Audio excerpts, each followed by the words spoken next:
Tommy from Milford, maybe the greatest ranter of all time.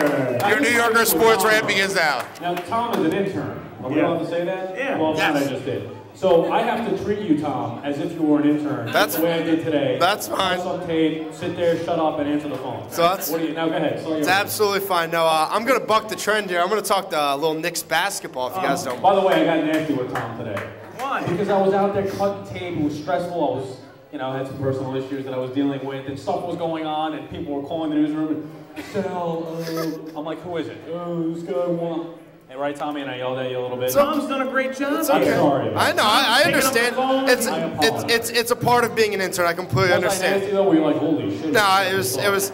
I actually was kind of laughing about it, to be honest with you. It's perfectly okay. I completely understand. Tom's got a future at the radio station. You know how we do in the newsroom. Right. I mean, listen, Tom's going to be the guy who's going to be out in the newsroom 5 years from now when you're running the board.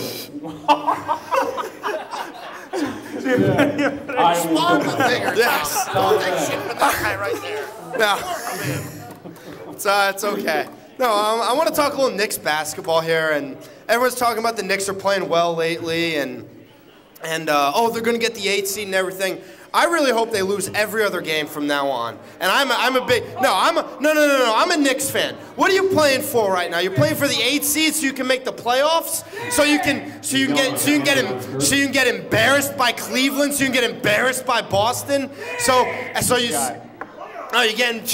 You get embarrassed by that. I'd much rather see them play Jordan Hill, who they wasted a first-round pick on, 8th overall, who's been riding pine lately. They trade Jarrett Jeffries, get his $6 million contract off, try and trade Eddie Curry, get under the cap. I want to see him go for next year, because this year is hogwash. You don't have a first-round pick.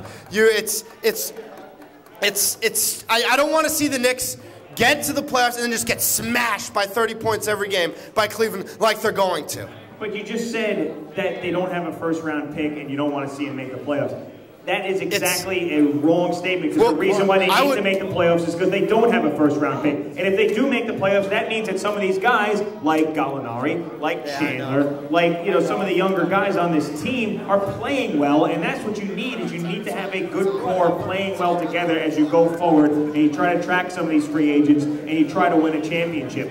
If you had a first-round pick next year, I would say fine. Don't win a game the rest of the season. But when you don't, you have to create some positive momentum going into the 2010-2011 season, because if you don't, there's such a passionate fan base there, they've got nothing else to look forward to. Give them some playoff basketball. And even if they get blown out by 30 in the first round, at least the Garden gets that feeling about the playoffs and knows what that feels like again. And you can go forward thinking, man, imagine if we were actually good, we were like a 2 seed or a 3 seed, and we actually win a championship. It's very important for them to get to the playoffs, Sal. Yeah, there was a point in my life where I thought I would never see the Knicks not in the postseason, and now it's been quite the opposite. So for me, I just want to see winning basketball, and obviously next year is, it should be a big-time year for New York in general with the Knicks, and that's both having a major cap room, and that's not going to have a good pick and a good little core. The Knicks seem to have a good little core. So I'm looking forward to the Knicks playing well, playing hard for D'Antoni, and then next year taking that big step. So I would never root against them. Tom, you can't get frustrated now. The time for frustration was a couple of years ago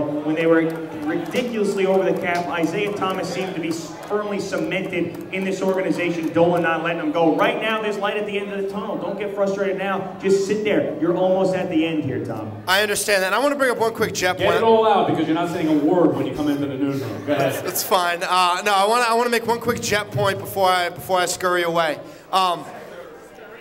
Scurry. I think while I think Darrell Reeves is a top 5 cornerback in the league, I think he is vastly overrated. I still think he's a top 5 corner in the league, but he's a product of the system. No, he's not. He's not. Tom. If you tell me, Stop, Tom. I like you a lot. I've helped you out here. You're embarrassing yourself now.